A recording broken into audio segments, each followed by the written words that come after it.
movies at last. Looks like it, Aunt Mattie. Huh. What, Dad? Hello, son. Well, daughter, how was the moving picture tonight? Lovely. Mice, that's what it was. Just a lot of mice. There wasn't anybody killed in the whole thing. No, well, then I'll stick to these. These don't talk. And that big Clark Norman Maine was in the picture tonight. Never does anything but kiss a lot of girls. Norman Maine is one of the best actors in pictures. You and your movies, that's all you think about. You shouldn't be allowed to go to them at all if you're asking me. Too bad I was so busy in the kitchen. I didn't hear anybody asking you. Hello, Granny. Hello, darling. But of course, no one ever listens to me. They do if they're within 10 miles of you. Gadding around picture shows. House all cluttered up with movie magazines. And the other day, I caught her talking to a horse with a Swedish accent. Sis. We're only young once, you know. Ah, Hollywood. You'd better be getting yourself a good husband and stop mooning about Hollywood. You know what she wants to do? She wants to go to Hollywood. I've known it all along. I've seen her making faces in the mirror and talking to herself. That's what comes of your movies. Why, what would you do if you did go to Hollywood? I'd be an actress. I would, I tell you. I've always known I could.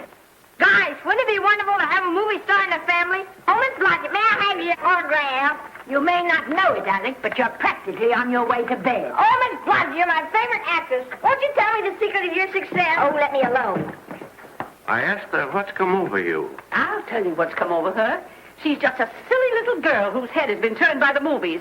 And the sooner she forgets the whole thing, the better off she'll be. Why will I be better off? What's wrong with wanting to get out and make something of myself? What do you do that's so much better? Just because you're satisfied to sit here all your life, you think you can laugh at me. Well, someday you won't laugh at me. I'm going out and have a real life. I'm going to be somebody. You know, if it was spring, I'd say give her a good dose of sulfur and molasses. I thought I'd find ya. Oh, stop that. Now, stop crying. That isn't going to do you a bit of good. Oh, I'm crying because Aunt Mattie and Alec make me so mad. Oh, Alec and Aunt Mattie. Fiddlesticks. They're not important. You're the only one that counts. Esther, everyone in this world who has ever dreamed about better things has been laughed at. Don't you know that? Oh, I suppose I do, But there's a difference between dreaming and doing. The dreamers just sit around and moon about how wonderful it would be if only things were different. And the years roll on and they grow old. And by they forget everything, even about their dreams. Oh, I don't want to be like that. I want to be somebody. Oh, yes. You want to be somebody. But you want it to be easy. Oh, you modern girls, give me a pain. When I wanted something better, I came across those plains in a prairie schooner with your grandfather. Oh, everyone laughed at us as they did at all the other pioneers. They said this country would never be anything but a wilderness. We didn't believe that. We were going to make a new country. Besides, we wanted to see our dreams come true. Oh, Granny, it must have been wonderful. It was wonderful. But don't you think for one single minute that it was easy, Esther Blodgett? We burned in summer and we froze in winter. But we kept right on going and we didn't complain because we were doing what we wanted to do. Can you understand that? Yes, I can. Could you do it? Could you do it even if it broke your heart? Because remember, Esther, for every dream of yours you make come true, you'll pay the price in heartbreak. Oh, I know what I'm talking about. You may not believe it, but I was a young girl once. And a very pretty young girl. A lot prettier than you are. And I was in love with your grandfather. And when some Indian devil put a bullet through him, that is as if it had gone right straight through my heart, too. But I remembered all he taught me. And I went right on. I buried him out there on that wilderness with my own hands. And I went right on that same day. And I kept right on going. Even when your mother was born. Oh, Granny, I want to make it worthwhile.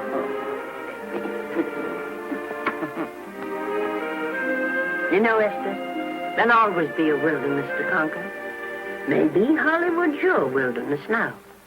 From all I hear, it sounds like it. But if you've got one drop of my blood in your veins, you won't let Mattie or any of her kind break your heart. You'll go right out there and break it yourself. That's your right. Here. Oh, here. Stop that nonsense. Here. Take this and go to your Hollywood. Oh, I can't take your money. Well, why not? It's your savings. Well, I was only saving up for my funeral. Now I don't think I'm ever going to die. Oh, Granny, how can I ever thank you? By giving me your word of honor that you'll never tell a living soul where you got that money. I promise. Remember, if you do, I'll have you arrested for robbing me.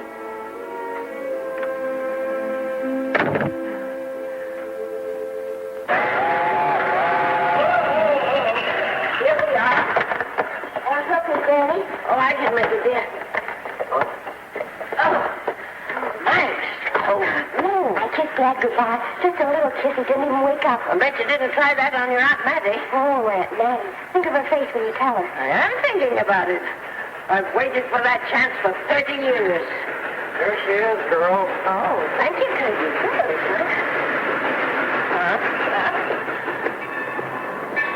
Well, come on. Here's your prairie schooner.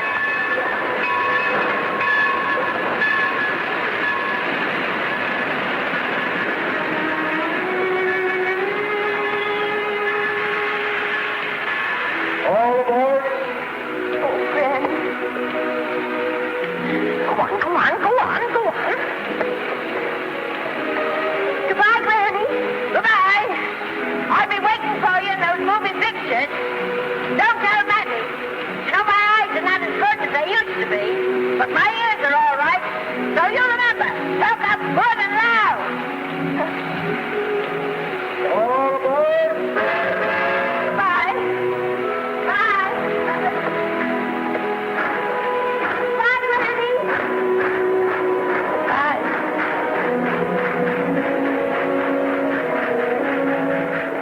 You want to go home now?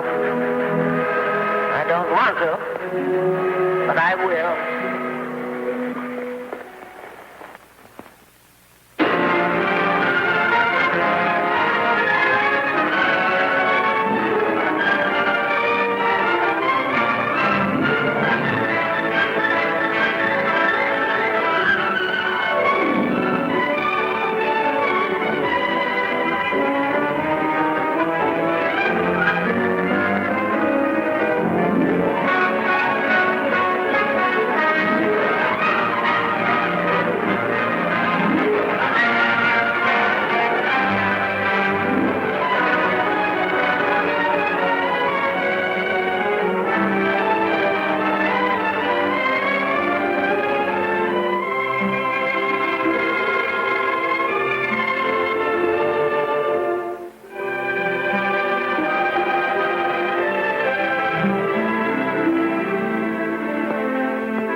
Good afternoon. Day, week, or month? Well, it's a little hard to say. You see, I'm going into the movies. Well, you better take it for a week. It'll break your jump to Beverly Hills. Are all the studios really near here? All except Gaumont British. I suppose the best way to get a job is to go straight to the studios, isn't it? Mm-hmm. I haven't any illusions, you know. I'm perfectly willing to begin with a little bit of a part, or even as an extra. $6, please, in advance. Oh.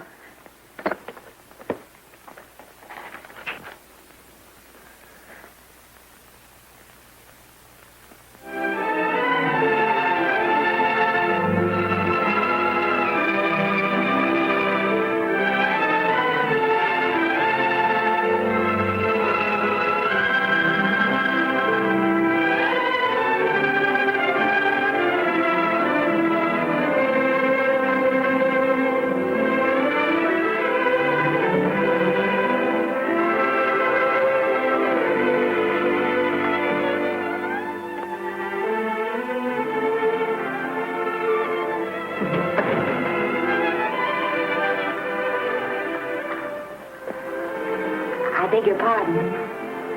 I'd like to register for extra work. How long have you been in Hollywood? Well, it's about a month now. We haven't put anyone on our books for over 2 years. Come here. I'd like to show you something.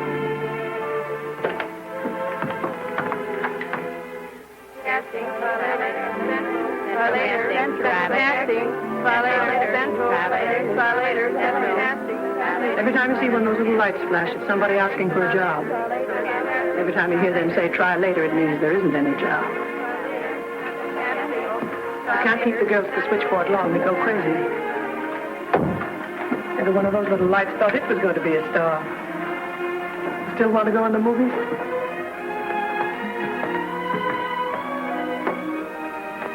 You know what your chances are? 1 in 100,000.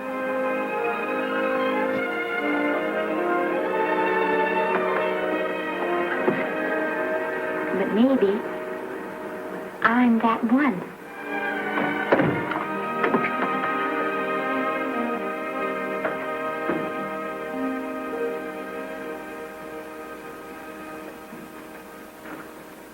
Any phone calls for me, Mr. Randall? Oh, no. Jesse Lasky and Sammy Goldwyn must be writing letters instead. How's the luck today? And there wasn't any. Maybe you don't go at it in the right way. Now take Danny McGuire here. He knows the ropes. Don't you, Danny? Sure, I've had him around my neck for years.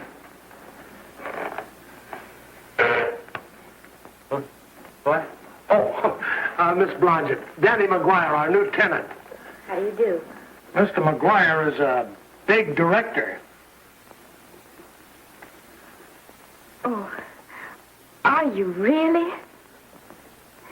Oh, could you possibly use me in a picture, Mr. McGuire? Of course, I haven't had much experience, but I don't think that really matters if you're willing. And I Now really listen, feel that... lady. In the first place, I'm not a director. I'm an assistant director. In the second place, if I had any jobs to give away, I'd confer one on myself. And in the third place, you should have stayed back home in the first place.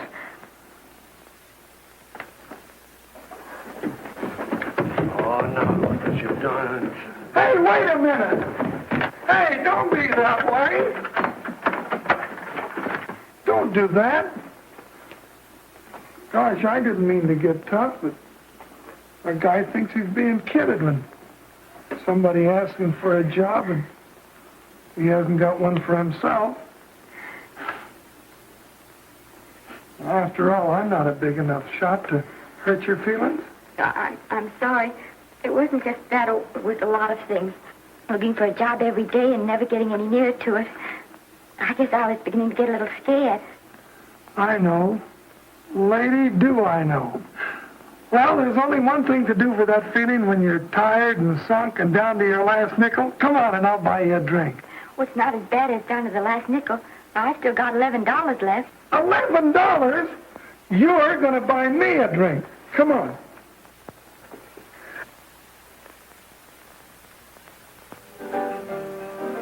That's right, George. There's nothing like a little rum to take away that milk flavor.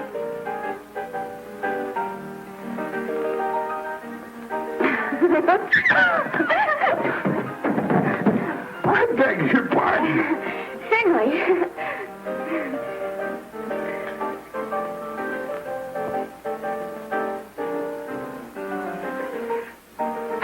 sign my contract, the first thing I'm going to do is see that you direct every picture I'm in. That's my pal. Of course, I'm going to be perfectly nice about it, but I'll just insist. Now, that's the way to talk. Don't let them lick you. Oh, I should say they can't lick me. If they try anything like that, what? I just won't sign. Now, that's right. What have you got to lose? Another one of these and we'll open our own studio.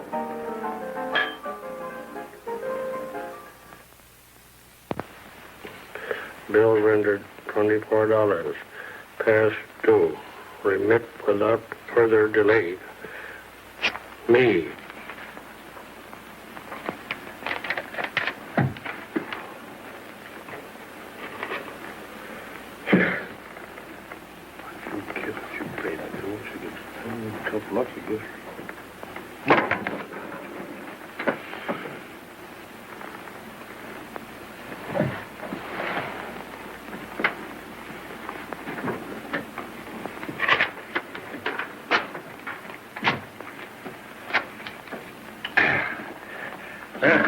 Fifth race.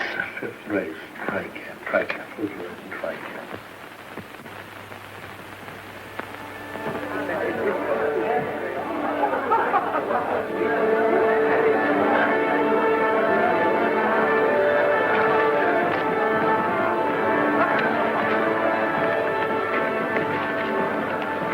Hey, the program's going to be swell tonight.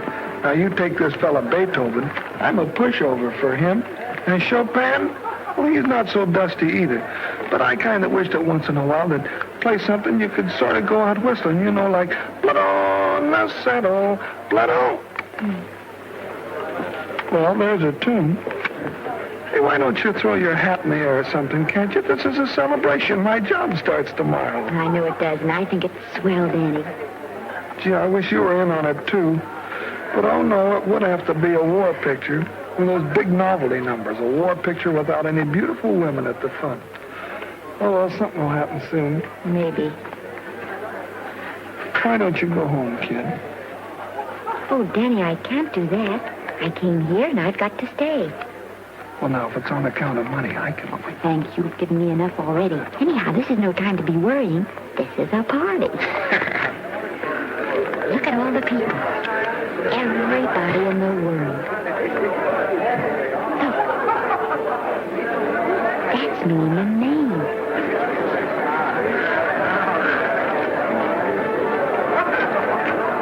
And he seems to have had that one extra cocktail.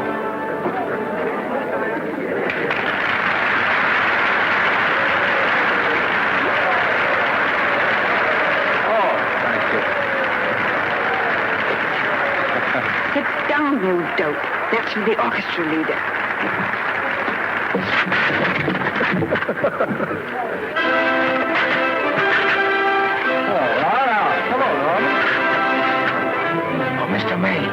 Mr. Maine, put your arm around Miss Regis. Arnold, this is a Hollywood bowl. Oh, afraid of crowds. Go on, get out of here. What's the matter? You getting too big to bother with photographers? Don't want any pictures taken, no. Oh, was that so? What's the person I take it anyway? Well, shove that brownie number 2 of yours down your throat. Thank you, Mr. Maine. No, stop it!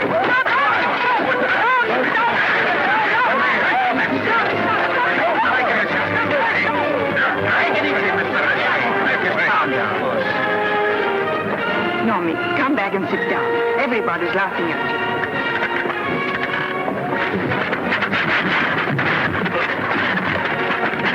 All right. Hi, Norman. Is he always like that?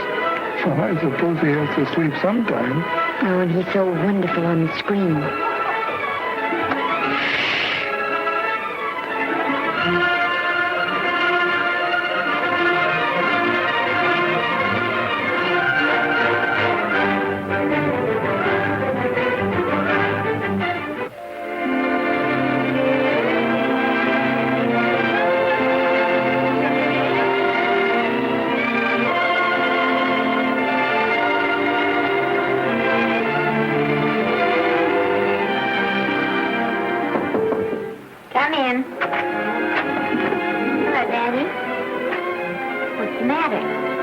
Well, believe it or not, I got a job for you. Daddy, that's wonderful. When do I go to the studio? Well, you don't exactly go to the studio. Oh, it's on location. Well, it's not exactly on location. But of course, I haven't any makeup. Will you tell me what you're getting sort of help me put it on? Well, you don't exactly need any makeup. You see, it's not really a picture job. It's being a waitress. Oh. Well, it's kind of a picture job if you look at it right. You said it was a waitress. Well, it's waitressing for Casey Burke, the big director over at our studio. He's giving a party tonight to kind of celebrate on account of finishing the picture, and he wanted me to get him an extra waitress, and it's $5. And I thought of you right away, Esther. That was awfully sweet of you, Danny. Well, there's going to be a lot of big people at Burke's house tonight, and I'll bet you there's any number of big directors, and if you're there, maybe they'll notice you. I could make them notice me. Sure you could, Esther. It's your chance. My chance. All right, Daddy, I'll do it. Oh, but I can't. I haven't got the right things to wear. Yeah.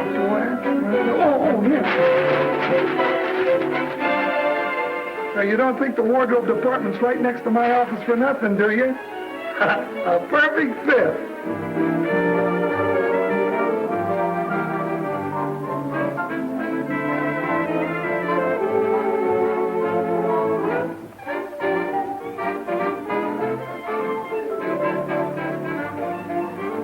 Did you get to the preview last night? I did. Would you like a little hors d'oeuvre? They are very nice. Oh, thanks. Well, what did you think of the picture? You should have saved it for Thanksgiving. What a turkey.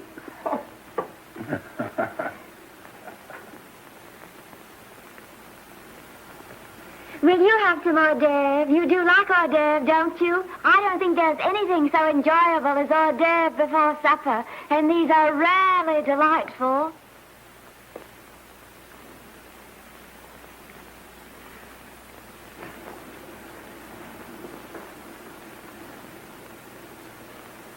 And at the finish, the kid turns around and sings the lullaby to its mother. Pardon the big boys, but would you like a little hors d'oeuvre? They say they're the best in town. Don't tell me. I know. Mae West. That's a great twist. But where are you going to find a 2-month-old baby that can sing? Hello, Oliver. Oh, hello, Casey. If you want to fire me now, wait till you see the picture. I'm not a director anymore. I'm a male nurse. What's the matter with the picture? Guy by the name of Norman Maine. His work is beginning to interfere with his drinking. Oliver, don't tell me I'm to direct his next picture, too. Mm-hmm. You were my favorite producer. Now, wait a minute. You just go right on with your directing. I'll take care of these stars. I know how to handle them. I had a serious talk with Norman after that Hollywood Bowl occurrence, and you don't have to worry any more about his behavior. Excuse me, Mr. Niles. Mr. Libby of your publicity department is on the telephone. He says it's most important, sir. It's about Mr. Maine. Thank you. Oh, it's probably just some little thing. Of course, Oliver. I'll turn on the radio and see if they've called out the National Guard yet. Hello, Libby. What's the good word? Mr. Norman Maine, America's Prince Charming, was apprehended driving an ambulance down Wilshire Boulevard with a siren going full blast. He explained he was a tree surgeon on a maternity case. Well, will it be in the papers? No, it won't be in the papers. But that's a nice, expensive hobby of yours, keeping Mr. Maine's informal entertainments out of the public press. Oh, that's fine work, Libby. Try and see that no one gets to Norman. He's probably home sleeping it off. All of them. Why can't you forget those dopes at the studio for one night? Business, business all the time. I don't know what's going to become of you. Norman, why didn't you call for me? Oh, by darling, why didn't I call for you? In case you've forgotten, I was supposed to come here with you. Oh, that's all right. I got here without any trouble. The only reason I don't slap your face. Yes, darling, I know. Hello, John. Oh, hello, man. What's the matter with Oliver? He looks as if he'd had bad news. Hello, Mary. What's the matter, old boy? Maybe I'm wrong. I guess I've been drinking too much lately. No, you ought to cut it down. It's bad stuff. Scotch and soda.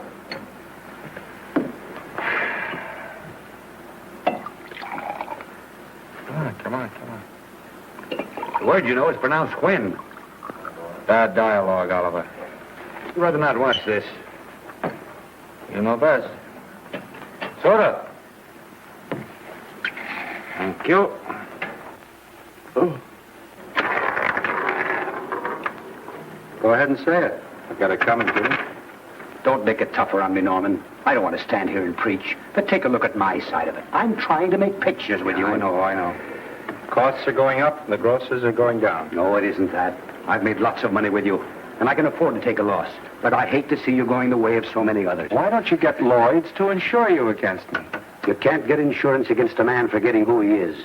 You're a great star, Norman, but there's nobody so big that he can afford to have people refuse to work with him. Who doesn't want to work with me? You... Quiet.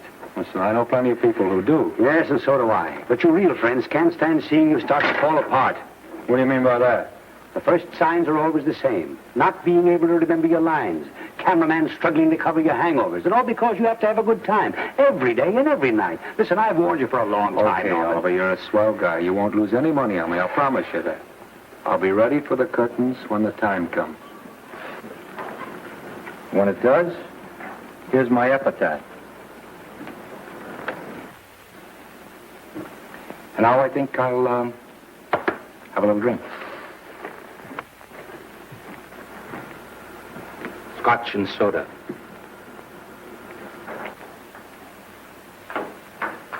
Scotch and soda.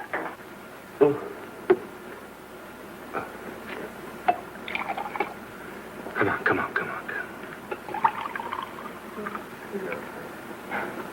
A little soda? Caviar? No, thanks. Yes, pardon me. Ah, lovely. No, I mean the caviar. Mm-hmm. No, don't go away. I'm starving. Huh? Really. Which would you take? Well, I don't know. You know? I don't know either. It's hard to choose. I think I'll take caviar. Mr. Maine doesn't care for any more. Do you know me? No. Well, Normie doesn't care for any more. I think I shall get very drunk indeed.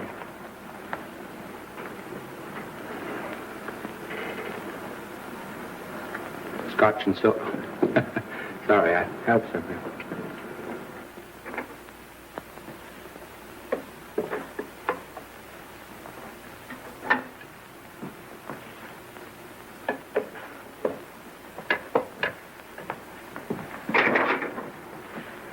Oh. Mind if I help?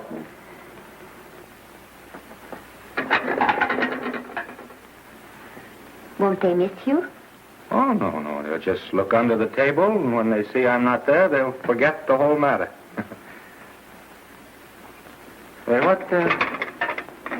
What's your name? Esther Blodgett. My name's Maine. I know. You do? Ah. What's so funny? I was just thinking about all your fans and how surprised they'd be to see you here helping me put plates away. Oh, they don't know my finer side. You'd be pretty envious of me, meeting you this way in person. Oh, you do. Well, tell me, are you disappointed? Yes. Now you've done it.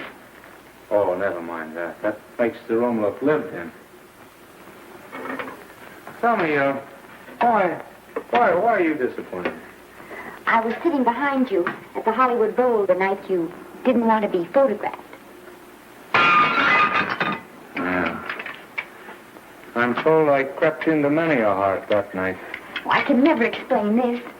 You know, you have very pretty hair. You better get out of here. And a sensitive mouth. And a charming little dimple. Precisely why are you here instead of with the rest of the guests? I'm just trying to be helpful. I see. Are you sure there's no other attraction? Well, it might be that my old mania for putting plates away is coming back on me.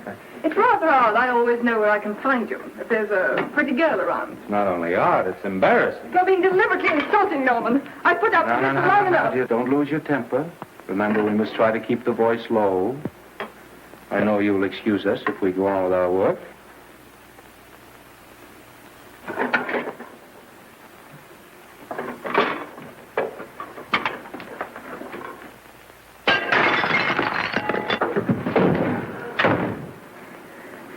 Now see what you've done.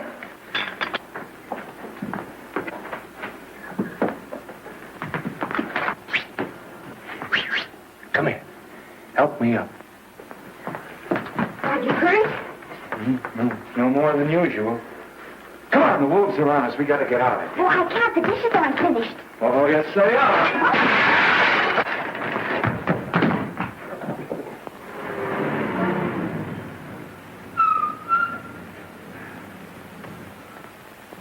Well, I bet I know what you're going to say now. What? Good night. Good night and thanks. Hey, wait a minute.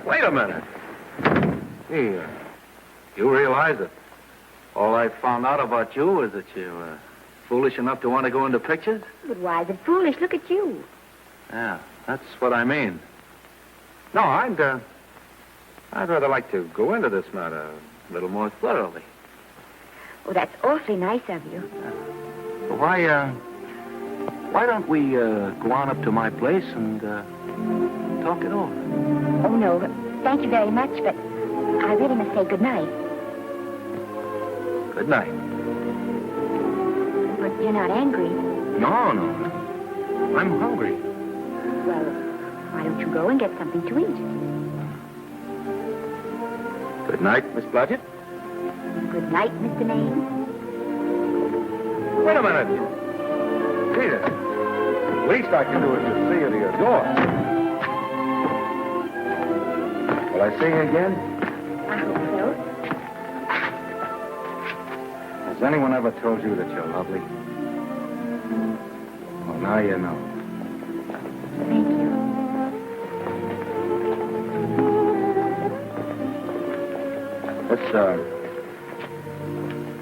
It's hard to say, but I want to say it anyway. You know, on the screen, I'm a, you know, in private life, I'm a, well, you know. But whatever I do, I still respect lovely things. And you're lovely. You understand? Yes, I think I do. And it isn't that bump on the head that's doing this. Well, I'm glad.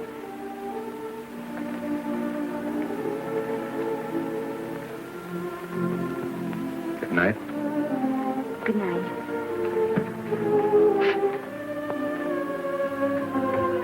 Hey! You mind if I take just one more look?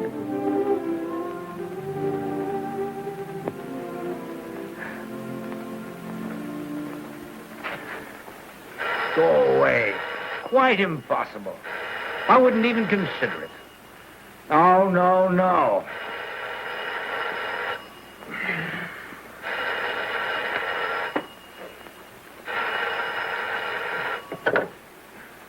Hello? Who is it? Who? Norman? What have you done now? You're not in jail, are you? Oh. Yes, I see. Oh, it's that again. I see. She's beautiful. Yeah, I know. You want me to give her a screen test? Yeah, certainly. She's got wonderful possibilities. Oh, you know she's got something. Well, you knew all the other ones had something, too. Oh, no. I tell you, Oliver, she's got that sincerity and honestness and sincerity and honestness that makes great actresses. Oliver, I am so sure of this girl that I want to take the test with her myself.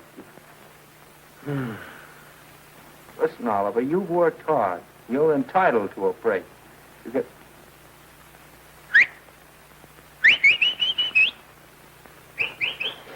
Yes, I heard you. Anything. Yes. Yeah. Oliver, look. You try to get a little sleep now, old man. Right. All right, boy. Good night. Now tell us.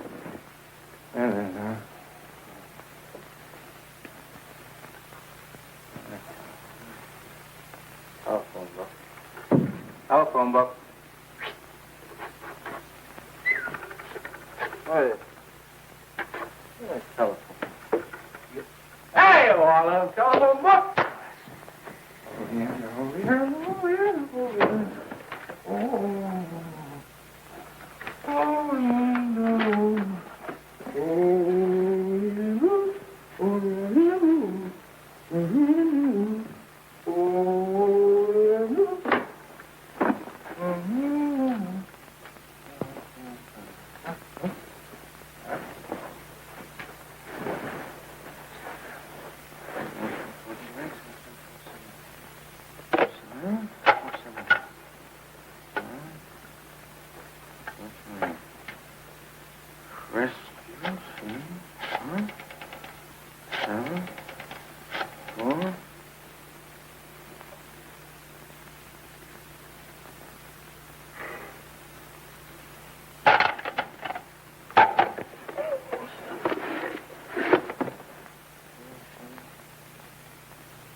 Telephone. For me? Some drunk trying to be funny says he's Norman Maine. Oh, thanks, I'll be right down. And Miss Blodgett, would you give him a message for me? Tell him it's 3 o'clock in the morning!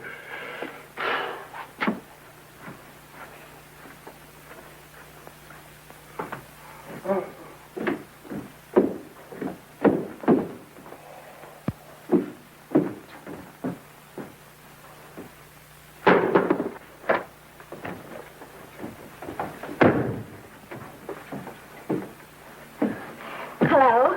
What? Oh. Oh. Oh. Oh, yes. I'll be there. Oh, thank you.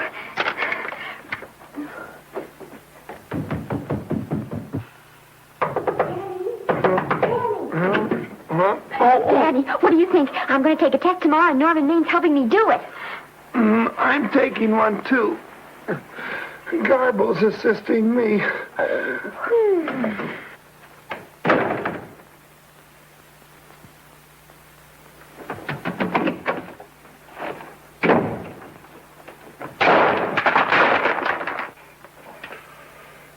Oh.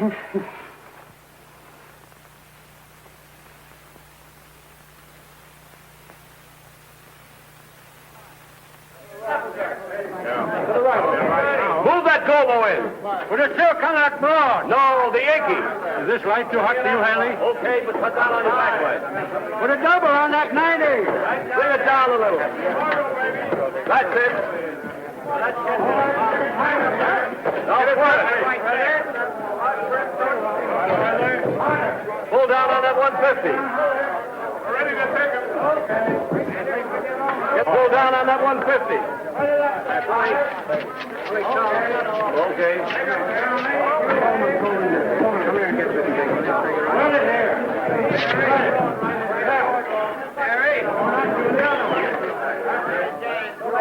Bring me an apple box. Listen, gentlemen, please, if you don't mind.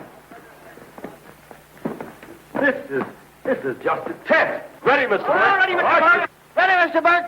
Ready now, Mr. Burke. All ready, Mr. Burke. We're ready now, Mr. Burke. All ready, Mr. Burke. We're ready, Mr. Burke. All right, let's take it. Quiet! Quiet! Quiet! Quiet! Quiet! Ready, Norman? Yeah. You ready, Miss, what's your name? You'll soon know your name, Esther. The whole world's going to know it. But I'm so scared. Maybe I better not try it today. Oh, come on, now don't be foolish. They all had to go through this. Harlow, Lombard, Myrna Loy, and now Esther Blodgett. All right. I'm ready. This is a take. Roland. Quiet. Hey!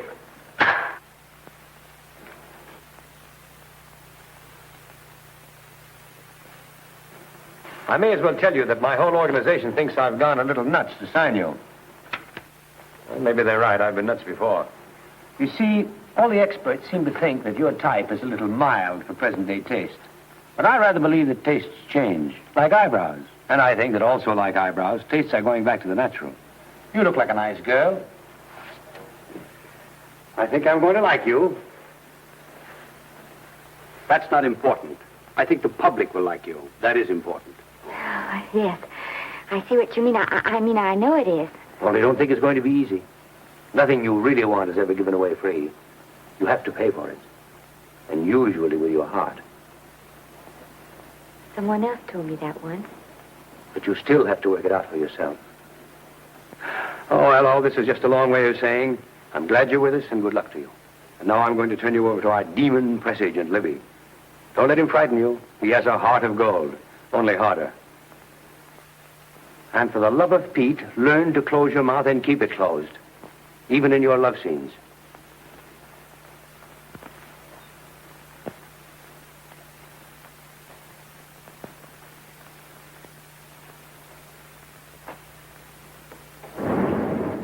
Are you a Russian? No, I was born in Fillmore, North Dakota. Oh, no.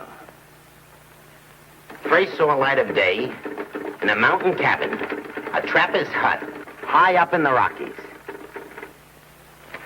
Go on. Well, I always wanted to be an actress.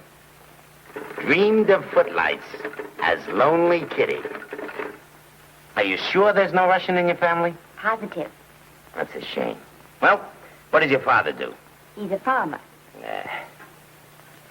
Social registerite father. Fed up with hypocrisies of 400, sought wilderness for consolation. There amidst the mountain flowers, he raised another blossom. His lovely little daughter. What's your name? Esther Victoria Blodgett.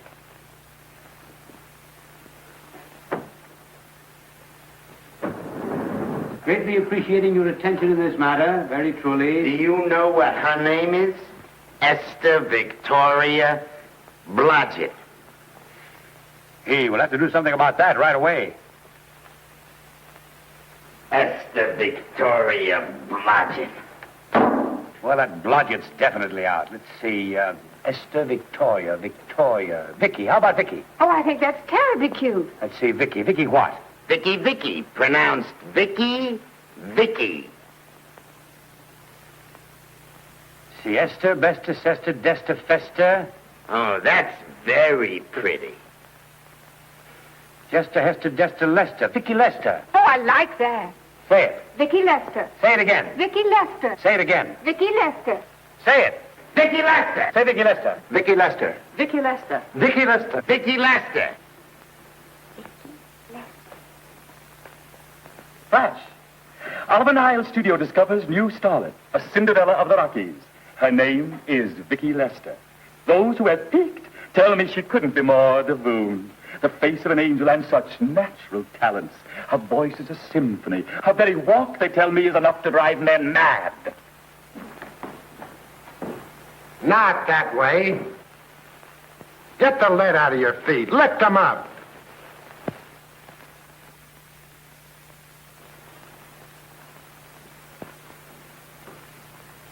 That's better. It's terrible, but it's better. The quality of mercy is not strained. It droppeth as the gentle rain from heaven. Cease. Through the mouth, my child, through the mouth. The nose is for smelling roses. Proceed. Does she have to look surprised all the time?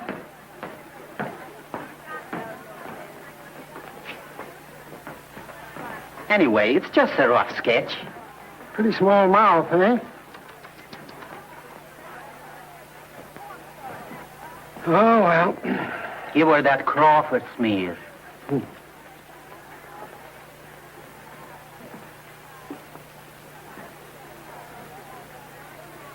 This'll give her that Dietrich. Yeah.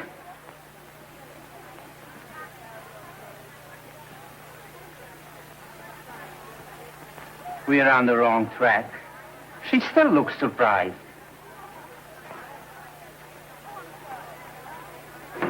Listen, drunk people. We're shooting on the set this morning, not in the commissary. Now, come on, snap into it. Acme Trucking Company? No. Mr. Smith is not in.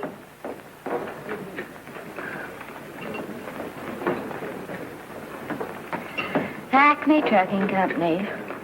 No. Mr. Smith is not in.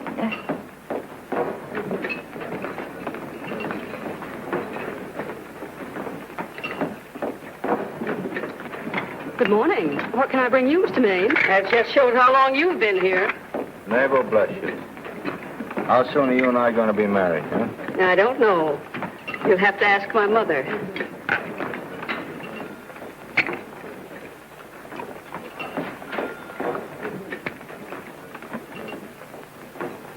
Acme Trucking Company? No, Mr. Smythe is not in.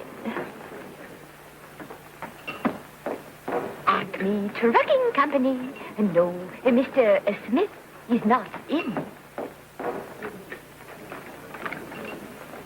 Acme? No, Smith ain't in.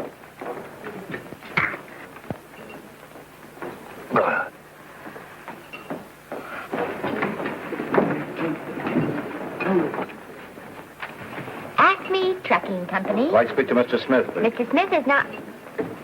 Oh, Norman. What's all this between you and Smith? I've got a part. It's only one line, but it's in the picture.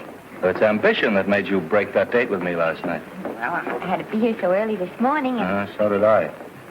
I had to stay up all night to make it. you've started your picture, haven't you? No, we're still in the testing stage. You can't seem to get the right girl for the lead. Gee, you think with all the girls there are that... Yeah, I know, but this one's got to be different. She's got to be little and cute and sweet and intelligent. It'll blow me down. What? Will close my tired old eyes. Well, what is it? Hold everything. Come on. Come on.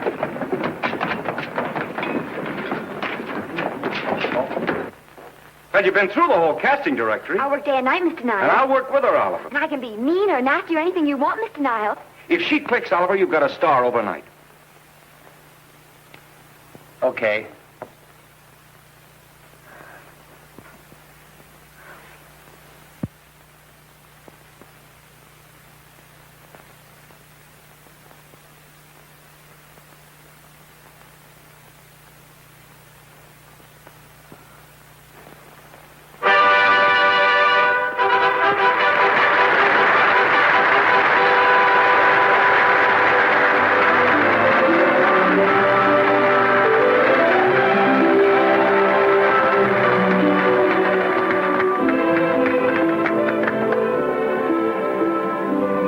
Wait till you hear them at the end of the picture.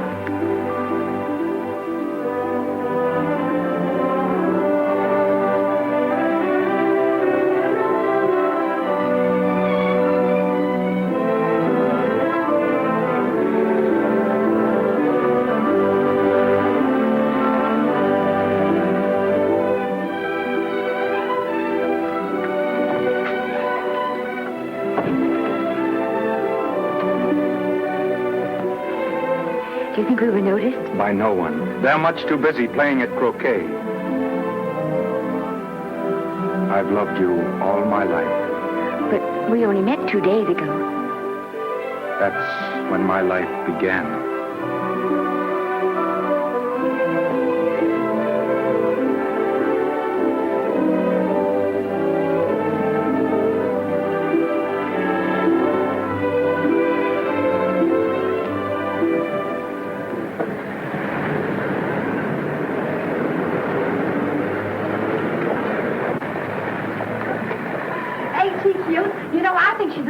type I am, don't you? I think she's sweet. Well, it's Vicki Lester's picture, all right. I think she was much better than he was. These producers are so horribly down. They won't know how good she is. Well, maybe it's because she's a good girl. No, Maine's not so bad, but it's Vicki Lester that we go to see. Vicky, darling, I think she's the most precious little thing I've ever seen. The knockout, Libby. You might mention that when you write your review. That Lester kid's a gold mine. Didn't you like Norman Maine? Was he in it? Libby, I'm afraid we have another hit. It's in the bag, neatly tied up with beautiful pink ribbons. Hey, where are Norman and Vicki? I don't know. I thought you had them. I wish they'd come. We're having a party at the Trocadero. Isn't it thrilling running away from people? Norman, it's so exciting, So new. A star is born. Come on, run.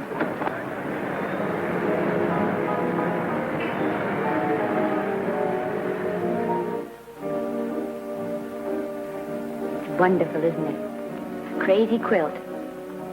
Oh. It's a carpet spread for you. It's all yours from now on, you know? Come, Esther. You're a success. You have everything in the world you want. I hope it'll make you happy. Hasn't it you? But then there was one thing I never had. Lots of times I told myself I'd found it, but I always knew I was lying. Still, I never stopped looking for it. Maybe it'll come. Well, I think it has come, Esther. I only wish it weren't too late. Oh, but it's not too late. Oh, you can't throw away your life the way I've thrown away mine and have anything left that's good enough. No. You can. Norman, you can. You mustn't tell me that, Esther. I'm so afraid that I'll believe it.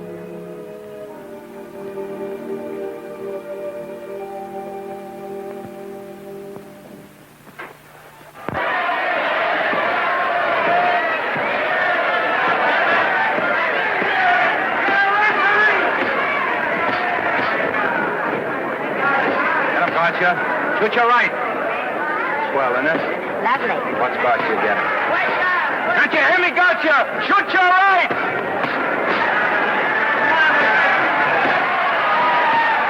He's down. Gotcha, got him. Gotcha, got him. He did, didn't he? Yeah, but he'll be up, though. You like it? Sure I did. You like me? Sure I did. That reminds me. Will you marry me? No, thank you. Come on, gotcha, finish him. Why won't you marry me? Wasn't that dependable? Hey, shoot your right. Throw away your money? Break him up in there. Break him up. Drink so much. Well, suppose I quit drinking. Yes? Come on, gotcha, shoot the right in there, the right.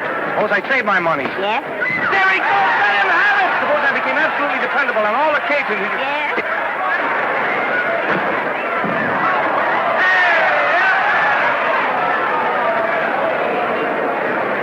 Hey, gotcha, he got him. He got him. He certainly did.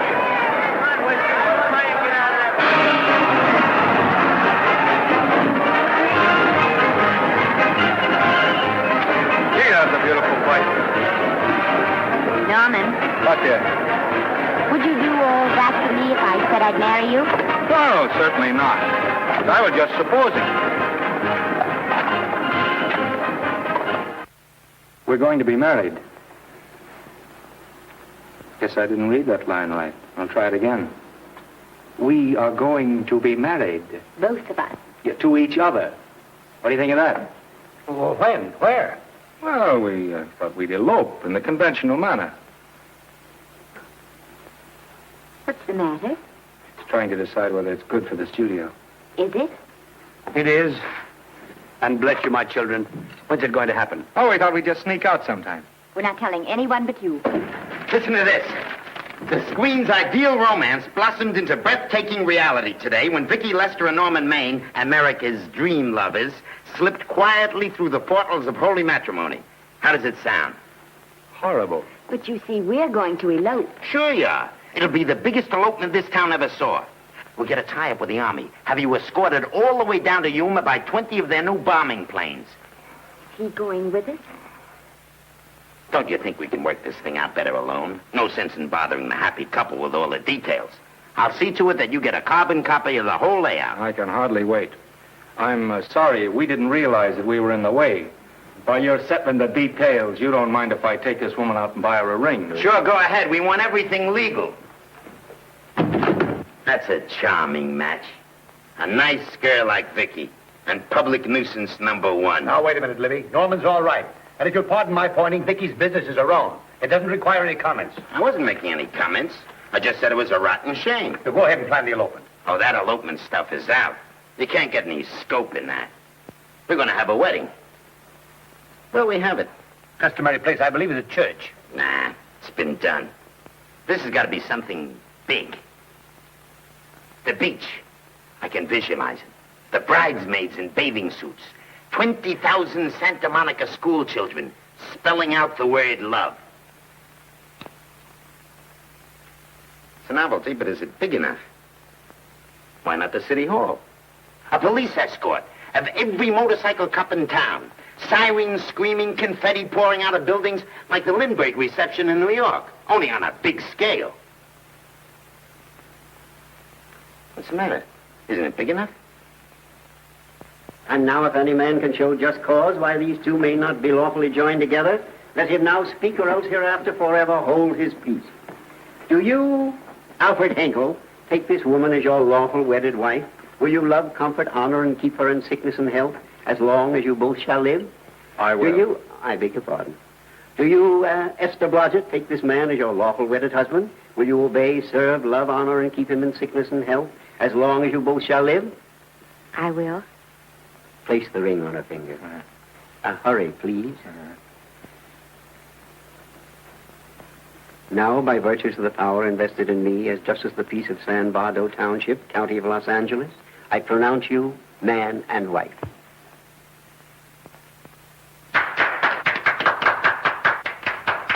Quiet! And now I must exercise my prerogative of office. I hope you will be very happy, Mrs. Hinkle. Thank you. Thank you, sir. Oh, Thank Danny. you very much. Now, if you'll please sign the license. Oh, yeah. You know, Mrs. Hinkle, I can't help but believe I've seen you somewhere before. Oh, really? Well, I believe this is the first time I've ever been in San Bardo. You know, your face is familiar, too, Really? Mr. Hinkle. There you I are, sir. Thank you very much. Oh, Here's your thank you, receipt. sir. Thank you. Goodbye. Goodbye.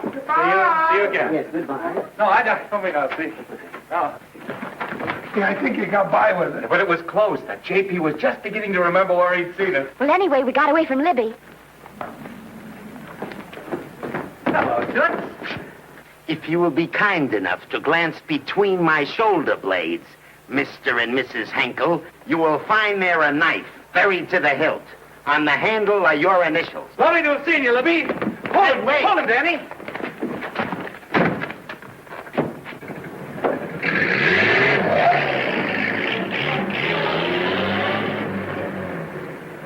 There go a couple of rats I raised from mice.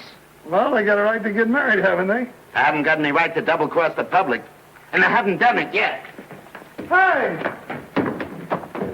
People versus Porky Washington, who is charged with violating Section 600. Young man, you're in contempt of court. Operator, get me the Los Angeles Tribune. I've a good mind to put you under arrest. Wait till I make the score. You wait, too. Tribune, give me the city desk. Johnny, this is Matt Libby. I got a flash for you. Norman Maine and Vicky Lester were married at 2:30 this afternoon. Vicky Lester? Court recess.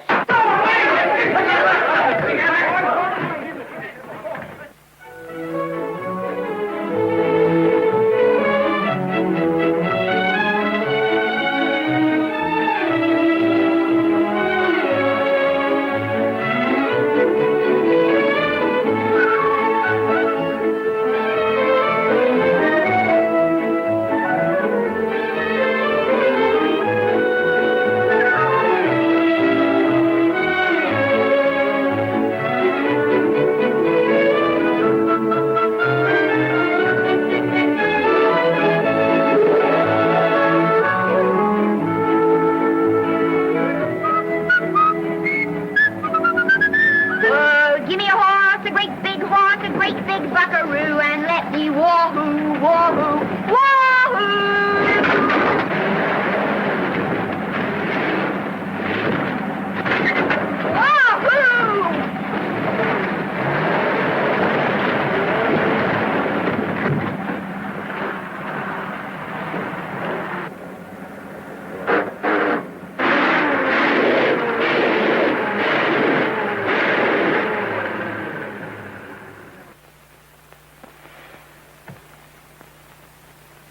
Wahoo!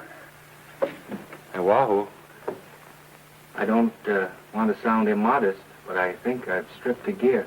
Well, sit down, won't you, and let's get acquainted. We'll probably be seeing quite a bit of each other from now on. No. Might just as well break the ice now as later.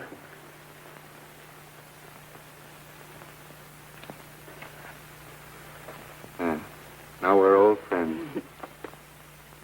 Hey, have I got time for a shower before dinner? Plenty, if you can find the shower. I never can remember where that thing is. Does it pull out or slide under? Here, I think I can find it. Nope, it's the linen closet. Here it is. Nice work. Oh, half the time those things are just luck. I'll see if I can disinfect this steak.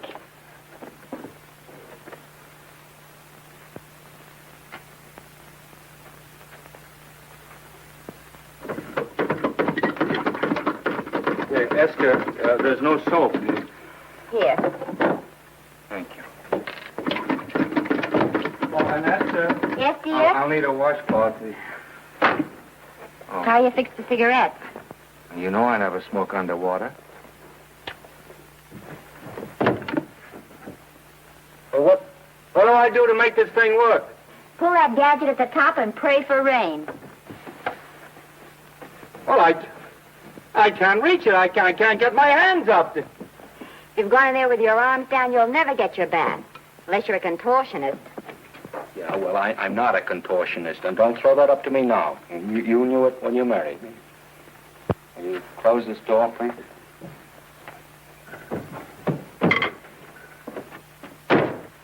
Thank you.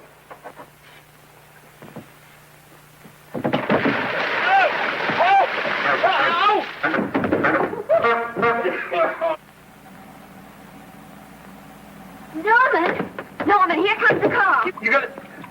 Huh? Here, quick. Quick what? Quick, go out and stop them and ask for help. Oh, I'll catch cold. Oh, you'll get warm again. Yeah. Oh, dear, they'll recognize me. Now, if you keep your face down, go on. There may not be another car for a week. Well, Howdy, partner. Howdy. Stuck? Yeah, how'd you guess it? Can you get us some help?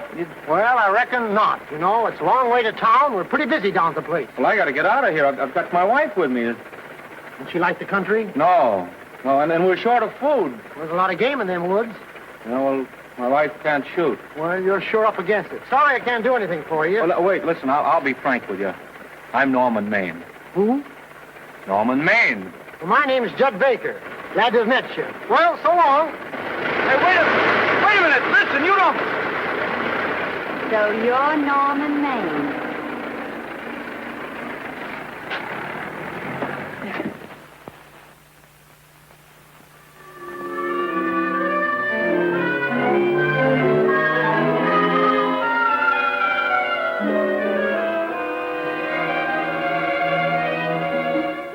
I got my prestige to look out for.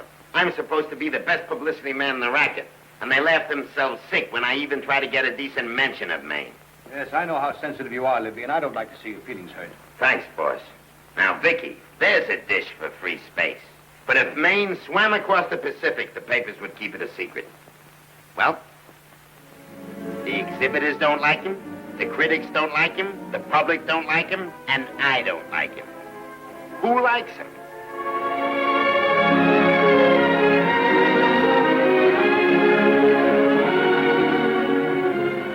Oh, but, darling, this is almost too much of a surprise. And there I was in my touching innocence, thinking we were going to live at the beach house. Oh, we'll still keep the place at Malibu. But this is special. This is our castle. It used to be in the air, you know? Well, we'll never use any ugly words like contracts and pictures and careers. When we come in those gates, we'll check the studio outside. Come on, I got another little surprise for you.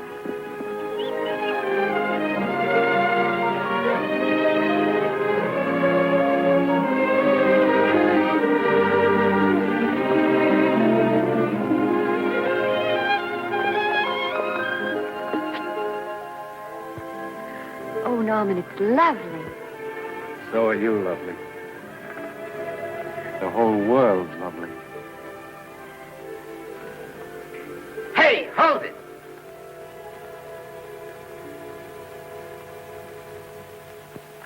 That's it. Caption: their honeymoon never ends. All right, let's get some pictures. Now, if the bride will sit here and the groom stand behind her, we'll have something unique. Now let's go after something different. You sit down and she'll stand up. Pretty radical, isn't it? Yeah, but in a nice way. Okay, Otto, fire. Caption: their honeymoon begins anew. Ah, the producer. Caption: their honeymoon ceases abruptly. Hello, Oliver, glad to see you. No, I'm glad you're back. Thank you. Vicky, how well you're looking. Hello, Oliver. Am I interrupting? Yes, thank you. Just want a couple more pictures. That's enough of both of them. What they're asking for is exclusives of Miss Lester. Alone. Oh, I see. Well, come on, Oliver, let you and me get exclusive. See you later, Vicky. Oh, don't worry, Otto. My camera smashing days are over. They ain't your only days that are over. Oh, hold that, Miss Lester. Gorgeous. Well, Oliver, how's the dividend situation? Very pleasant. I think we'll show $2 million on the next quarter. Oh, smart move of mine to sell my stock, eh? Oh, well, when you need money, you need it. Well, some people save up for just such an event. There's bound to be a rainy day occasionally. Yeah, but as a citizen of California, I've always refused to admit that. Yes, I know, but still it does rain. Well, anyway, you can thank me for some of those dividends of yours. Mm-hmm. Oh, can't you? Oh, sure. That was a little too quick, Oliver. What's the matter? The Enchanted Hour was a smash hit, wasn't it? Well, it made Vicky a star overnight. Yes, it should have. How about me? Oh, let's talk about business at the office, Norman. Beautiful pool you have here. Beautiful. Oh, now let's talk about it here. Didn't they like me? Well, maybe the pot wasn't just right. That was the best part of the year. Look, Oliver. Do you think I'm slipping? Can you take it? Yeah, go ahead. The tense is wrong. You're not slipping. You've slipped. Oh, my fan mail's still big. Norman. Fans will write to anybody for a photograph. It only costs 3 cents for a stamp, and that makes photographs cheaper than wallpaper. But every 25 cents they pay for a theater ticket buys them the right to be a critic. And your last few performances, Norman, have not pleased your critics.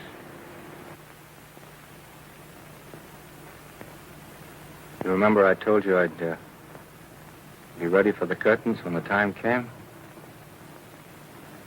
Here it is. Let's call off the contract, no hard feelings. We're not quitting, either of us. There's no explaining these things. We've all seen how the public turns. Maybe we can turn them back. I've got a swell script lined up for you. About Esther. You think that I'm going to get in her way? Well, as a matter of fact, as it happens, there's no part in this story for her. I'd more or less planned to star her in a picture of her own, with that young Pemberton opposite her. He's coming along nicely. Good for young Pemberton. All right, Oliver. We'll make a try at it. Let's hope it's not too late.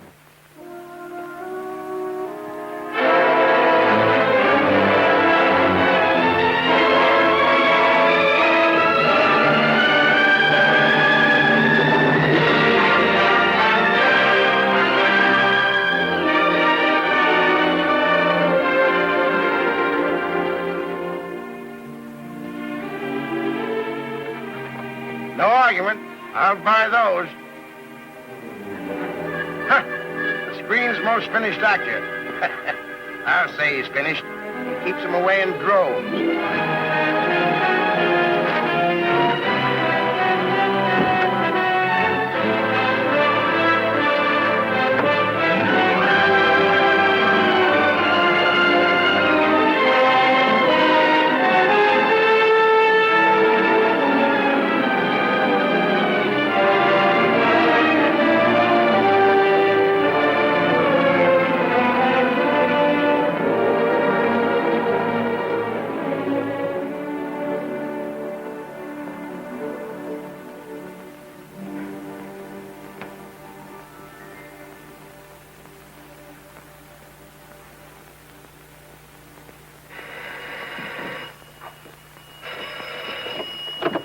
Hello?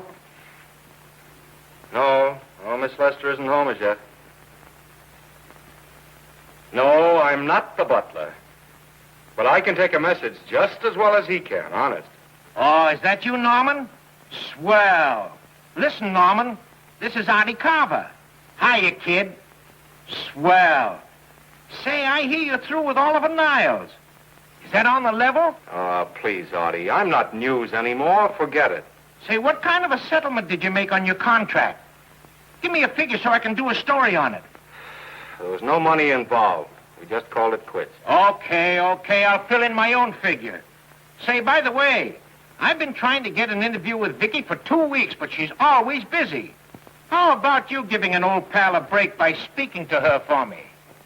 Sure, I'll ask her. Swell. So long.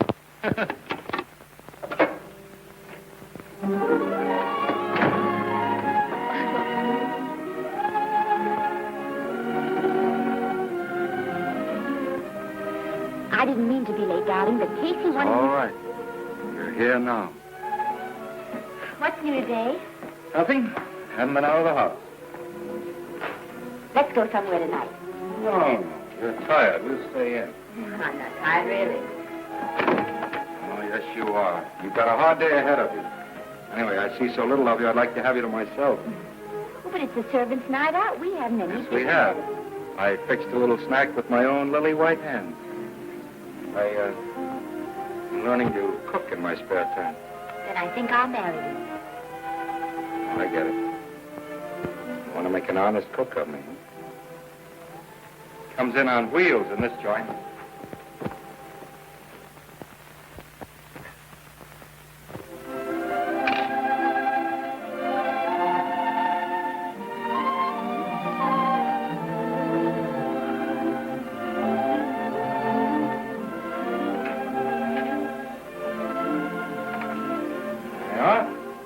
How's it look? Wonderful. Huh? That's what I thought. Now then, don't be formal, just pitch in. Huh?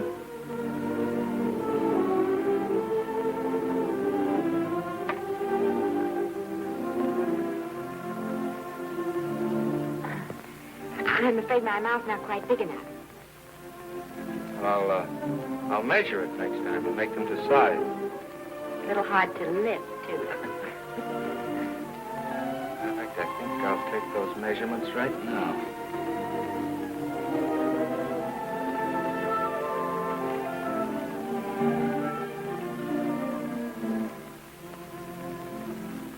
That's what I wait for. All day. That's why I rush home without even changing my costume.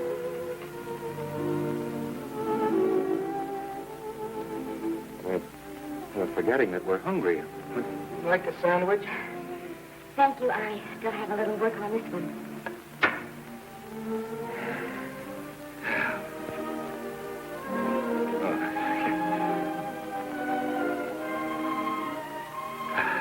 Norman, will you unhook my dress? I can't breathe. Mm-hmm.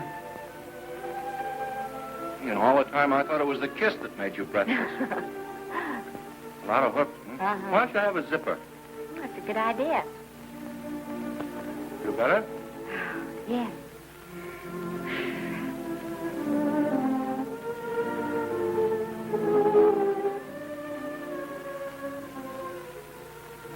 Don't look now, but I think that guy on your left is in love with you.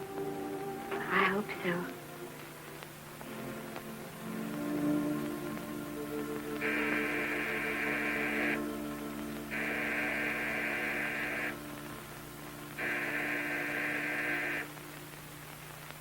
The doorbell. Is it? Maybe they'll go away. Oh, I never do at a time like this. Come here. Just a minute, dear. I'll be right back.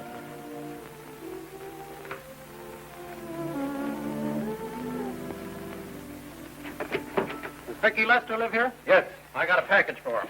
I'll sign for it. Well, who are you? I'm her husband. Oh, sure. I'm right here, Mr. Lester.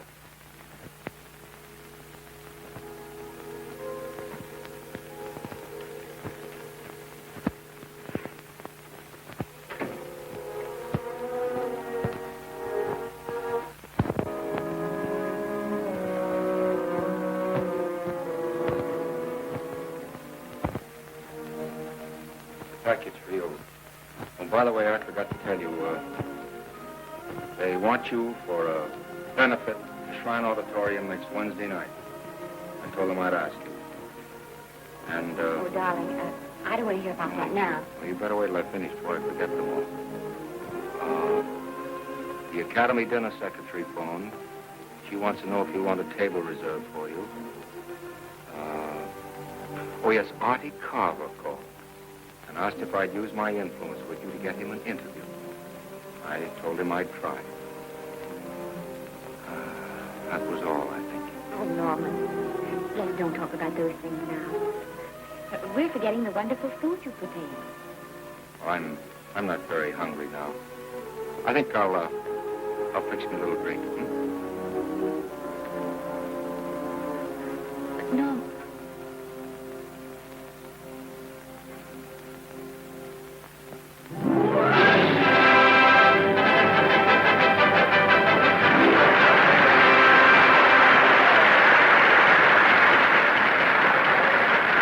I wish Norman would come.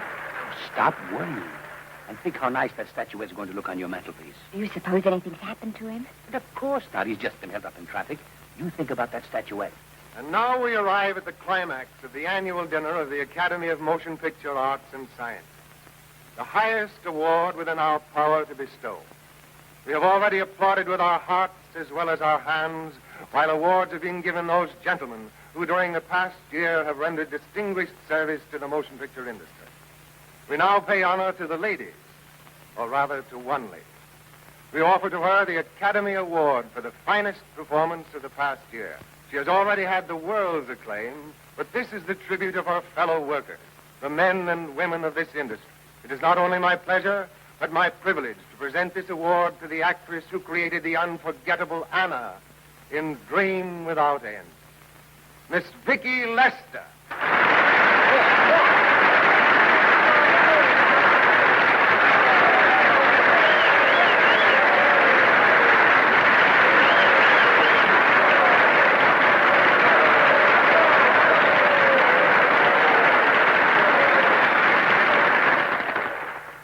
What more can we say, Miss Lester?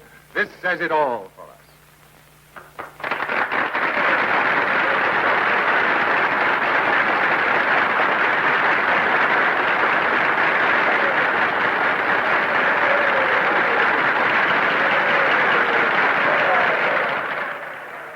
Ladies and gentlemen, when something like this happens to you, and you try to tell how you feel about it, you find that out of all the words in the world, there are only two that really mean anything.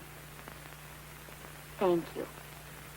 All I can do is to say them to you from my heart. All I can do is to keep on saying them. Hey, that's fine. All this thing. That's a very pretty speech, my dear. Very pretty. You said the right thing. I want to be the very first one to congratulate you on that valuable little piece of bric-a-brac. Now I want to make a speech. Gentlemen of the Academy and fellow suckers, I got one of those once for a best performance. They don't mean a thing. People get them every year. What I want's a special award, something nobody else can get. I want a statue for the worst performance of the year. In fact, I want 3 statues for the 3 worst performances of the year, because I've earned them. And every single one of you that saw those last masterpieces of mine knows that I've earned them. Libby, start the music. What I'm here to find out is, do I get them or do I get them? Now answer yes or no.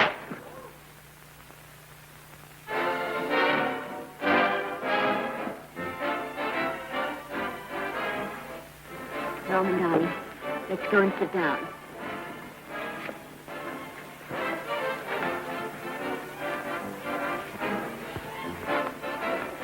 Come on, Norman, sit to that. That's for you, Norman. Hello, Norman.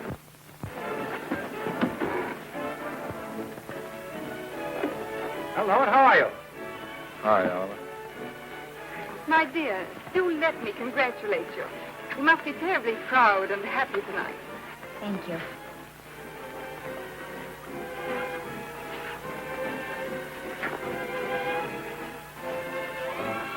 Somebody give me a drink.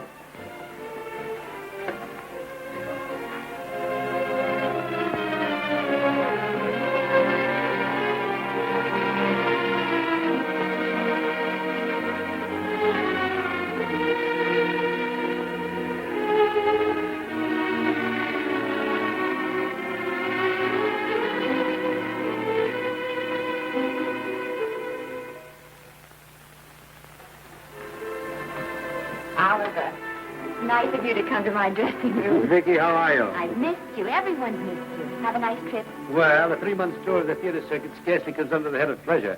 But the way they're screaming for your pictures all over the country. Miss Lester, if I may talk shop, you are a knockout. Thank you. It's good to hear that. You've been crying. A little. How's Norman?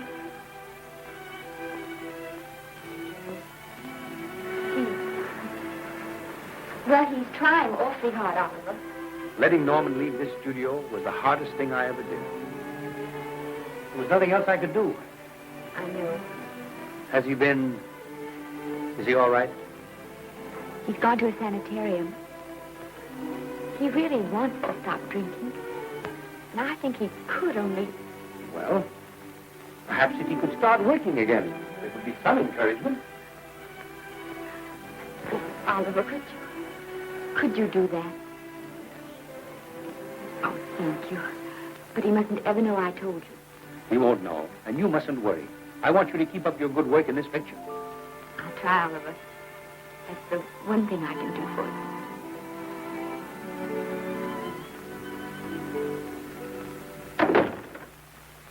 If you'll just sit here, Mr. Niles, I'll have Mr. Maine brought down.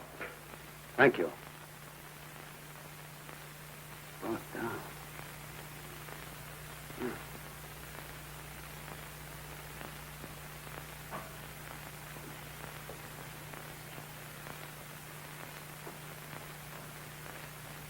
Hello, Oliver.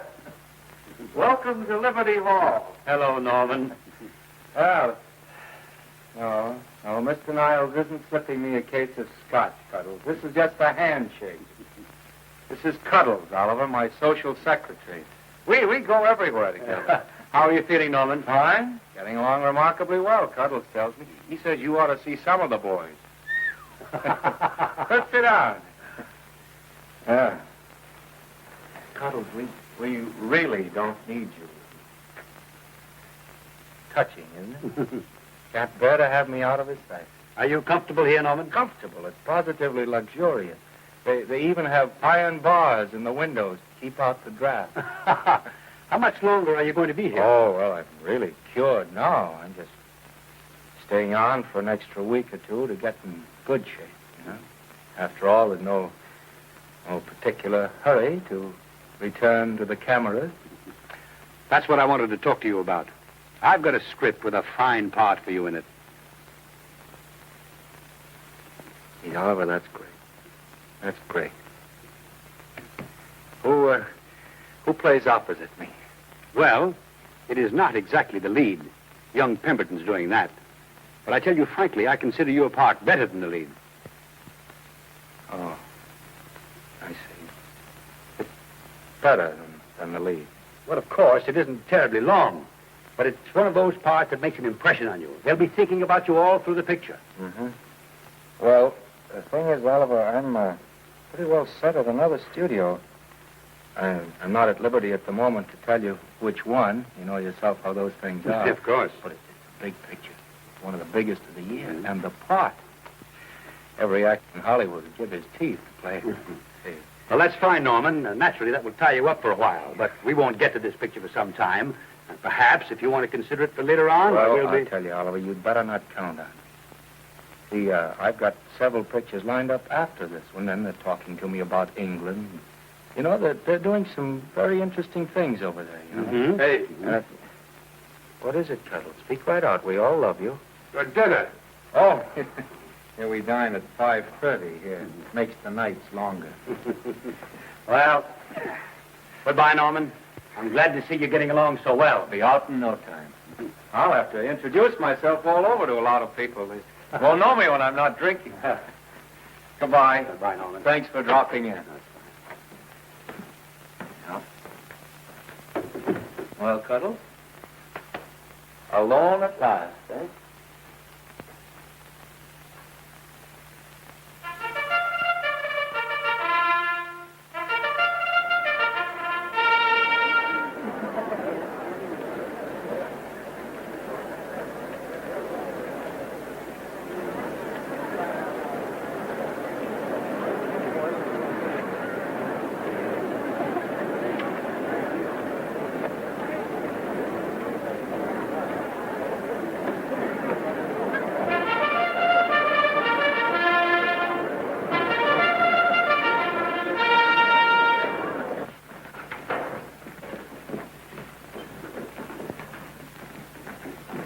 Oh, Bert? Sam? How are you, Marion? Oh, hello. Hello. Hello, Normie. Glad to see you. How I hate to run into these has-beens. They give me the creeps. Me too. He was good while he had it. And he had it quite a while. Hello? Hello, Mr. Maine. I haven't seen you in a long time. Oh, I've been resting. Ginger ale, please. Ginger ale and what? Ginger ale and ginger ale. A new leaf? A whole new book. Thank you.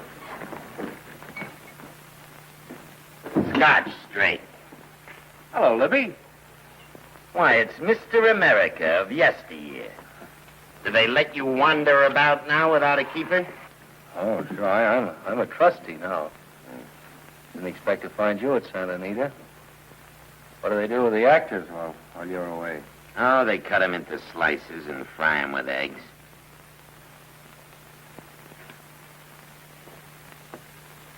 I suppose you'll be here all the time, now that you've retired from the hurly-burly of the silver screen. Well, we're living down in Malibu now and pretty lonesome with Esther away working all day. Well, I wouldn't squawk about that if I were you. It's nice to have somebody in the family making a living. Oh, wait a minute, Louis. I don't want to forget that we're friends. Friends, my eye. Say, listen, I got you out of jams because I had to. It was my job, not because I was your friend. I don't like you, and I never have liked you.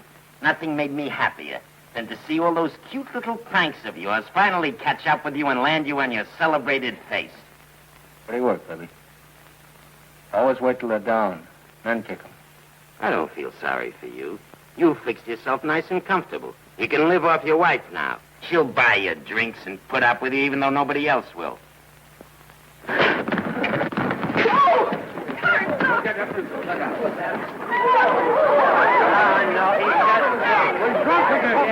on, Front. Hey, wait a minute. Come on outside for you, white I'm Norman Maine. Well, that's not my fault. Oh, don't bother to toss him out.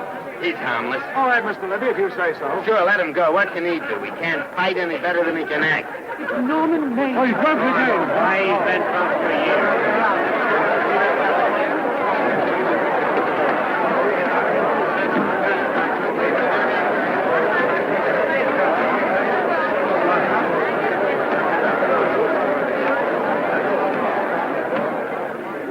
Give me a scotch. Double. Leave the bottle here.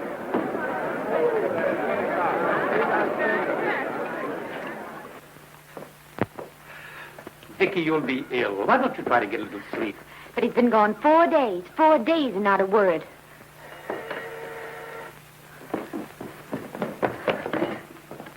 Oliver, I can't. I just can't. Hello? No, this is Oliver Niles speaking. What? Where? Thank you. What is it? Nothing. Oliver, tell me. He's in the night court. He's been arrested on a drunk charge. Now, he's all right. He isn't hurt. I'm going right on get him out. I'm going with you. Vicky, it isn't any place for you. And if it gets in the papers, What there'll do be... I care about the papers? I'm going with you.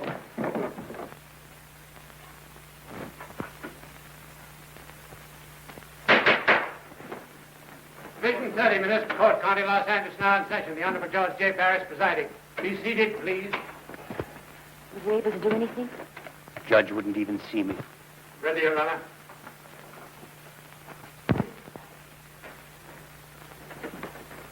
I want to advise you that you're entitled to be represented by counsel, to be confronted by the witnesses that may testify against you, to compel witnesses to attend on your behalf to a public and speedy trial by the court or by a jury, and the right to be admitted to bail.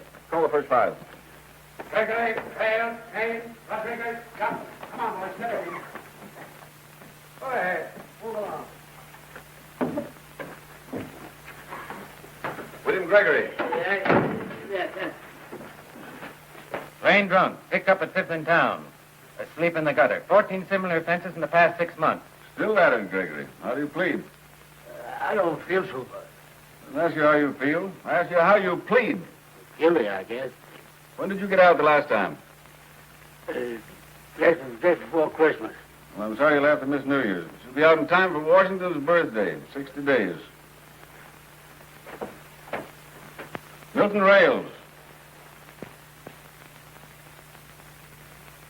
Plain drunk, picked up on Brooklyn Avenue, given treatment at receiving hospital, then removed to jail. How old are you, Rails? 17, sir. Did you take a good look at those men in the cell with you last night? Yes, sir. And have you taken a good look at yourself this morning? No, sir. Well, I suggest that you do. $5 or 2 days. Sentence suspended. Oh, Judge. Alfred Henkel, more commonly known as Norman Maine. Drunk and disorderly. Cracked car into tree at Sunset and Coronado. Evidently been drinking for days. Resisted arrest and injured one of the arresting officers. How do you plead? Guilty. You're Norman Maine, the actor, aren't you? You've come pretty low, haven't you? There isn't a man here who's had the advantages you've had. Look what you've done with them. You're nothing but an irresponsible drunk, driving about the streets with the power to inflict death or injury on innocent people. I think we'd better deny you that power for a while. 90 days in the city jail. Please wait.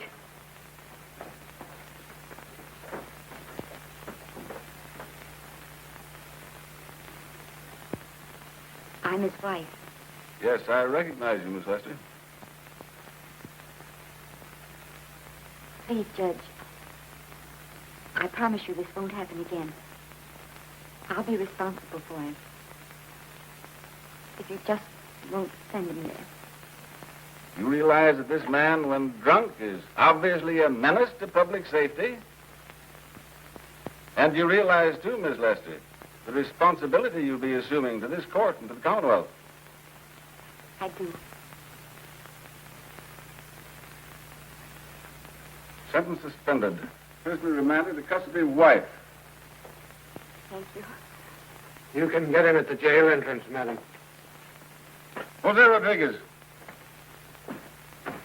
Plain drunk, picked up at 1st and Main. Second offense. How do you plead? I think I'm guilty, Your Honor. 60 days.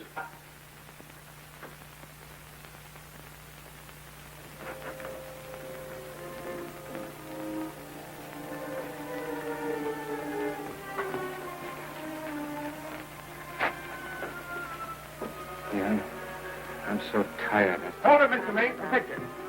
Oh, no. What about a statement for the press? Oh, no, please.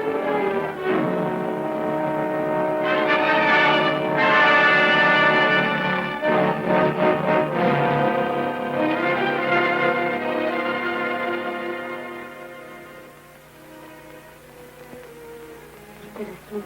He's been asleep all day. The best thing for him. Awful to see this happen to someone you love. And know in your heart that it can't get any better. I only know that all I can do now is to stay with him and try to help him. So will I. And between us, we take care of him. You're very fond of him, aren't you, Oliver? I'm very fond of both. Then I know you'll understand what I have to tell you. And after what happened last night, I think you already know what it is. I can't do any more touching. I'm going away for good with Norman. You can't do that, Lee. It was the very thing of your success. And you worked so hard to achieve it. That's what's been wrong. And I've thought it all out. Maybe if I hadn't been away from him so much, last night and what went before, it wouldn't have happened. And I know it's too late to think about that now, but it may not be too late to go away with him and start over somewhere. It's your life you're giving up, Vicky. so I can try to give Norman back his. Can you honestly tell me I'm wrong to do it? No, Vicky. I can't honestly tell you that. Then there'll be no more Vicky Lester.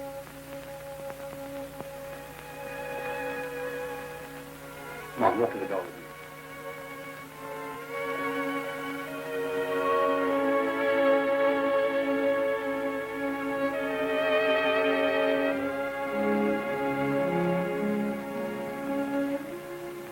Goodbye, Vicky Lester.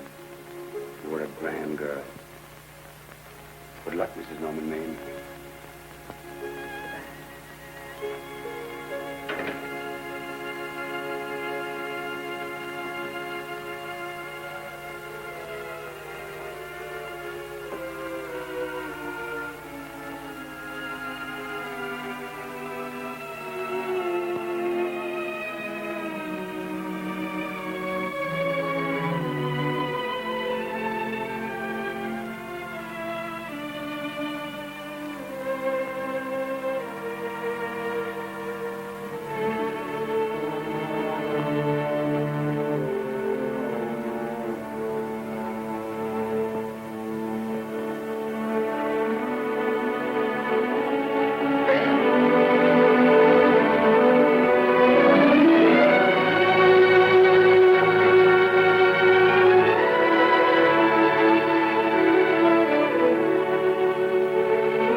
Darling.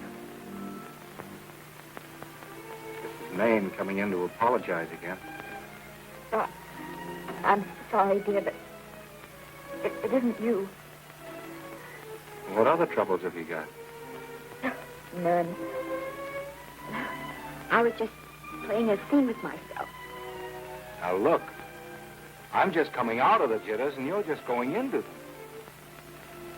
This is a swell household. Isn't it?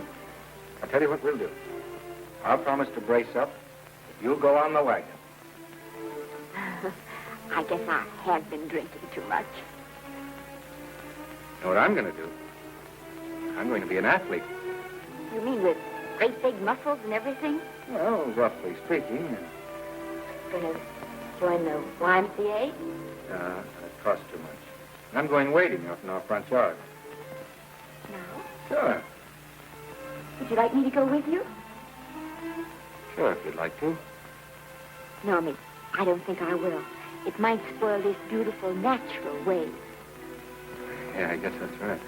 But, darling, look, could you have a hot toddy? Some hot soup for me when I come back? Some hot soup. And I'll make some of those nice sandwiches. No, Miss, do you have to?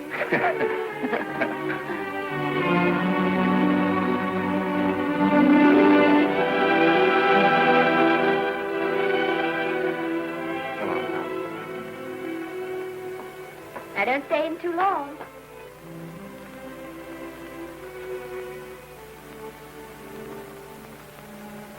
Hey! Mind if I take just one more look?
first drink of water he had in 20 years. And then he had to get it by accident. Pardon. How do you wire congratulations to the Pacific Ocean?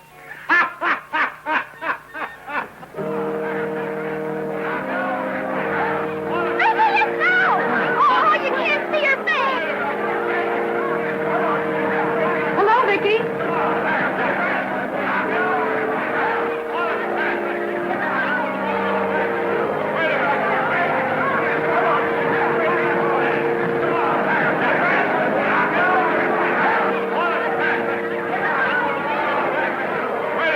Can't you? Come on, Vicky, let's see your face. Vicky, will you sign my book for me? Write this is Norman Maine. Don't you care, Vicky? You get over it. Stand back, can't you? Don't you cry, dearie. He wasn't so much.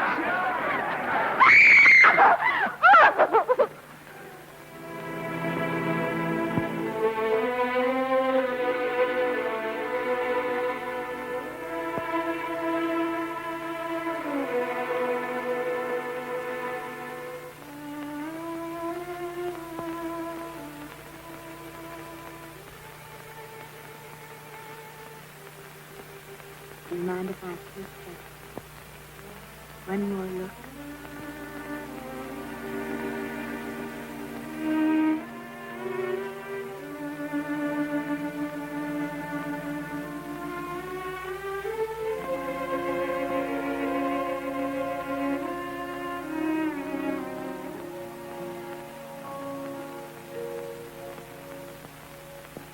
Here are the paychecks for the servants, Graves. You'll find a very nice bonus in each one. Miss Lester asked me to thank you for your kindness and service. If there's anything I can do for the little lady, I should be glad to do it. She would appreciate your attending to the closing of the Beverly Hills house. Put down those trunks. Put it down, I say. Well, where is she? In the bedroom. Who are you? I'm her grandmother. Get up.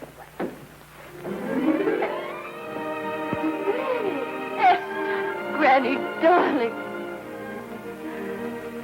Oh, I'm so glad to see you. What made you come? Oh, I know when I'm needed. Now get out of here. Go on. Get out of here, all of you. I want to talk to my granddaughter alone. I came just as quickly as I could. But I'm going home. I sent you a wire yesterday.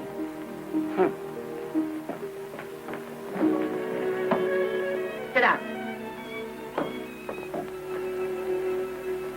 Is it true that you're going to quit the movies?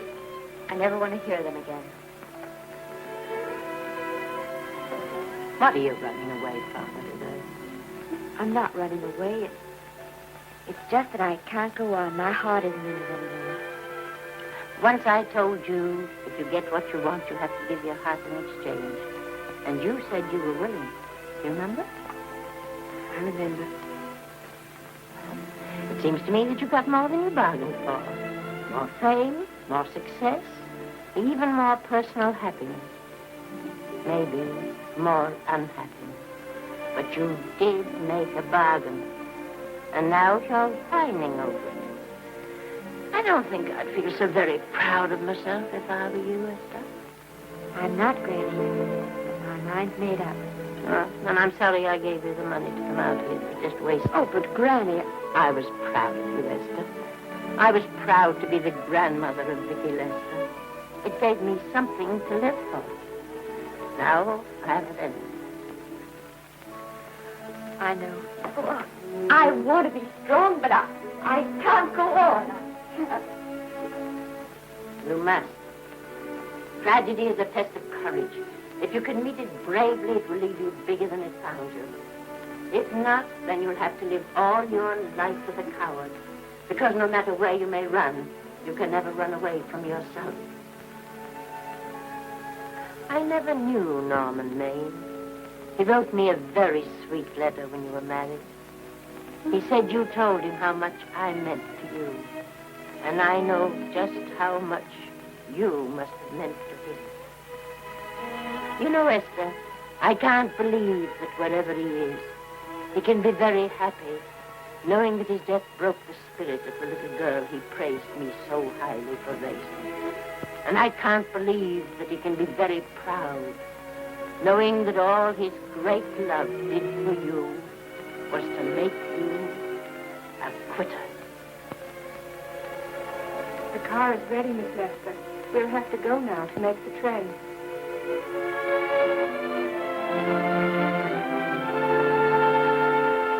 Put the car back in the garage.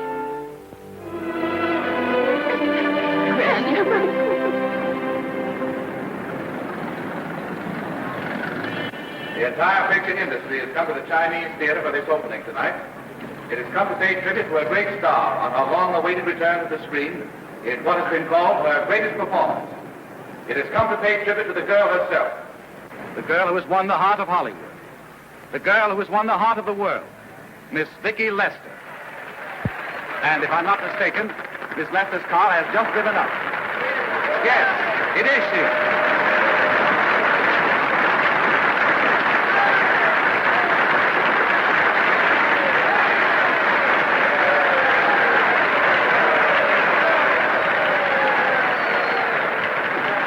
I hope this doesn't scare you too much. I scare very slowly, young man. 6 o'clock, folks, please.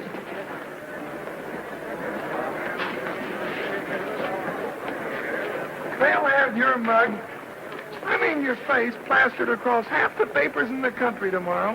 How do I look? Oh, you look swell. You're a liar, but I like you. And here's Miss Lester's grandmother. Won't you say a few words to the radio audience, please? Say something, Letty. You know, we've got a thing like that back home where they all listen in on, but we call it a party line. Won't you say something, please? They're listening. Maybe some of you people listening in dream about coming to Hollywood. Maybe some of you get pretty discouraged. Well, when you do, you just think about me. It took me over 60 years to get here, but here I am, and here I mean to stay. Thank you very much.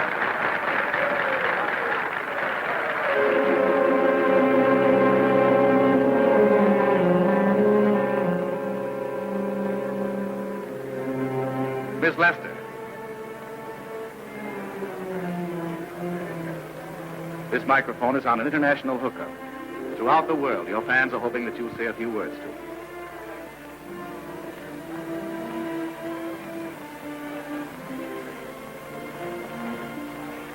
Hello, everybody. This is Mrs. Norman Maine.